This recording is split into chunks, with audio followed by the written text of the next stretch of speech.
Hi, excuse me, ma'am. Oh, wow, you scared me. I'm so sorry. I didn't mean to scare you. I'm giving away $1,000 or a job. What would you take? The job? You want to take a job? Not the $1,000? There's no strings attached or nothing. You can take I'll it. take the job. You want to take the job? Here, you can hold this. Do you mind stepping off the car? I want to have a little chat with you. So where are you living right now? In my car? You're living in your car? Yes. Oh, this is the car. Basically, this is your home. Yes. You're living in the car. Wow. Do you mind if I sit with you here for a second and have a chat with you? So what exactly happened? Like, do you remember? How did you end up like living in your car, or how did you end up? What happened? My husband, he assaulted my stepdad. Your husband assaulted the stepdad, and when was that? Back in 2015. 2015. So it's been around 9 years. Like 10 years, close to 10 years, right? Yeah. So who were you living with? You said your mom. My mom and my stepdad. Stepdad. So what was the reason for the argument? How did they get into a fight? Over my stepdad and the accusation that he molested me when I was 4. He blessed you? Sorry, what happened? He molested me. So he blessed you when you were 4 years old? Yes. So over just that, they had an argument and yeah. Oh my God, I'm so sorry. So what happened after? Did the police come, or what happened? Well, we left, and my mom and dad left, and then we made a police report, they made a police report, and then they came and arrested us like 3 days later. So after 3 days, both of you guys got arrested, and did you go to jail for this, or what happened? Yeah, he got a year and I got 8 months.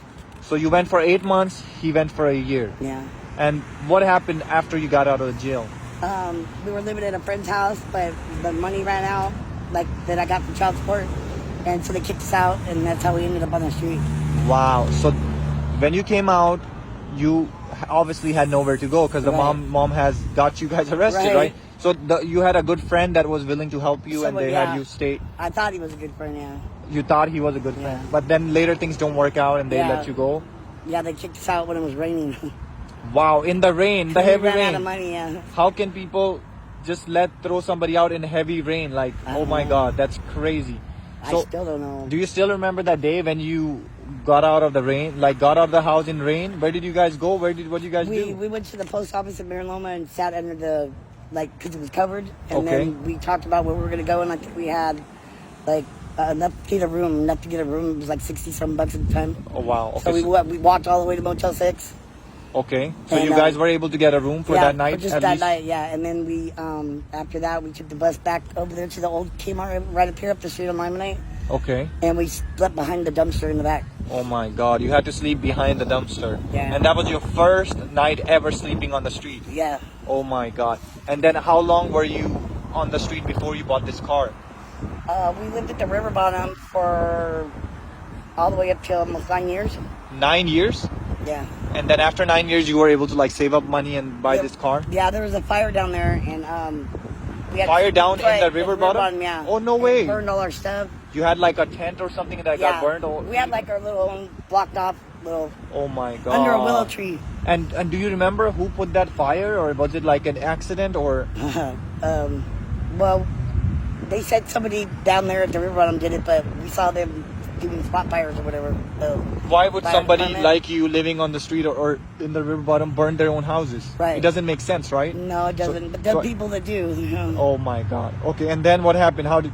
We tried to. Some of the money was lost down there because we had it buried, and oh no. So we had like 1,000. He barely started getting Social Security. And then my nephew sold us this car. So this is a car sold from your nephew. Yeah. So that was a help. I mean, even though he sold it, but that was a help for you to get your car, because sometimes it's hard to find a car, Yeah, we don't know what we would have done because we lost everything. Wow. And then what happened after you bought this car? How long have you been in this car? 3 years. 3 years. And the car has been running good, no issues or no problems at all? It had a couple issues at the beginning, but for right now, it's running okay. It's been just issues that you had, and then after that, it's been good. It still needs to be fixed, but. So what happened? What happened to your husband? He passed away February 27th of 2024. Oh no way! I'm so sorry. So this was just recent, few months ago. Yes, a couple months ago. If you don't mind me asking, what exactly happened? How did he pass away? He said he wasn't feeling good a couple days before, and he was gonna walk to on Felspar. There's a Stater Brothers and a Jack in the Box. Okay. And he was gonna walk from here to the building to go to the restroom and get a couple chicken sandwiches, and he got halfway and collapsed. No way. Yeah. So he had like a heart He attack. died from a massive heart attack. Oh my God! He right there in front of you. You He was in my lap. I basically had him like. Oh my God! This is so sad. And then they worked on him for like 40 minutes. Oh my God! I'm so sorry for your loss. It's not easy. You know, I grew up, with a single mom, so I understand how hard it is. And you do have kids, right? Yeah, but they're all grown. They're all grown up. In their 30s. My daughter's 25. She's in college. Wow. Do they ever try to like talk to you, or do you ever miss them? Do you want to talk to them? I always miss him. You want to talk to them, or you want your life to be normal, right? Yeah, there's kind of a rift between me and my son because of my mom and dad. But my daughter, she's in college right now, and I'm not trying to. You don't want to ruin that. She wants to talk to me all the time, but Aww. I don't know what's up with the phone. I'm so sorry. So she does know that you're living on the streets and what you're going through right now. You know what? People don't understand the situation. People just think somebody's on the street because they do drugs or they do bad things.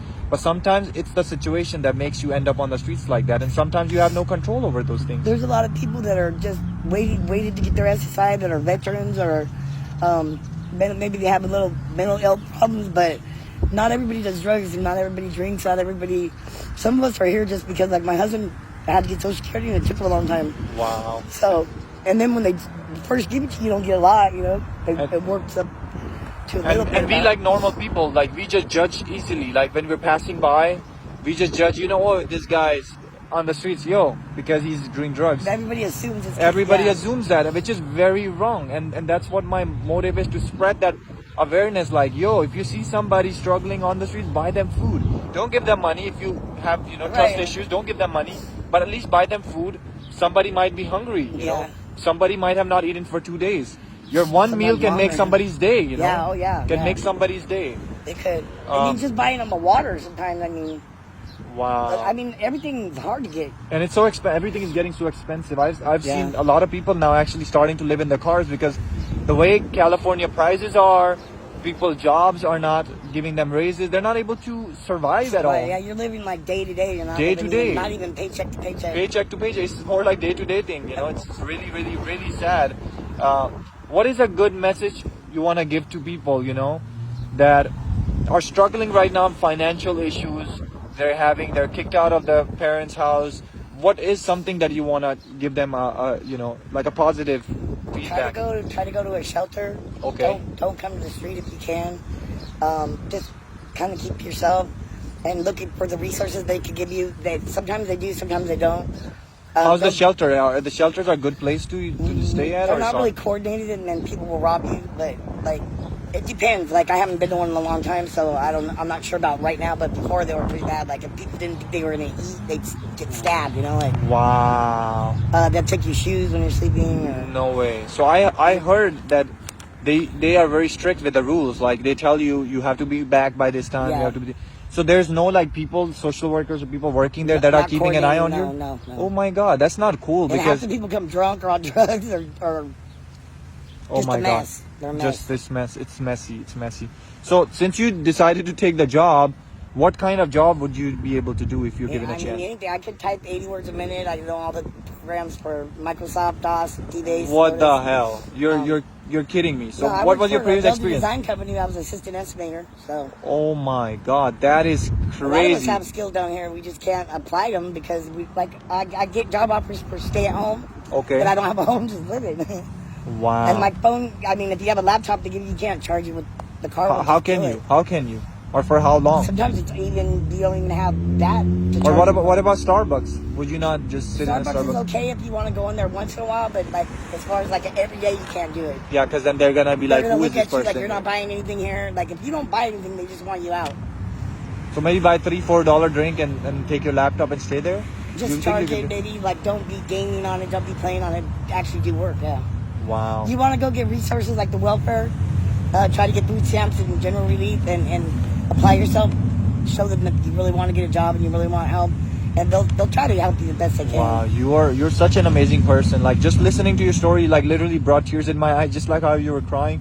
Like it makes me feel so sad that people are out here on the street struggling, and we don't realize that, and we judge them. We need to stop judging people. You shouldn't judge people anyway. That's left up to God, right? Just leave it to God, because we all make mistakes. We all are human. you know, I might have done bad things, you might have done bad things, and we realize, you know what, we all make mistakes. And Yeah, that's we all why you have gotta our own move on. opinions. Own opinions We also. should respect each other's You opinions. should respect each other's opinions, correct. All right, you know what, since you decided to take the job, not the $1,000, I want you to open this and see there's something in there for you.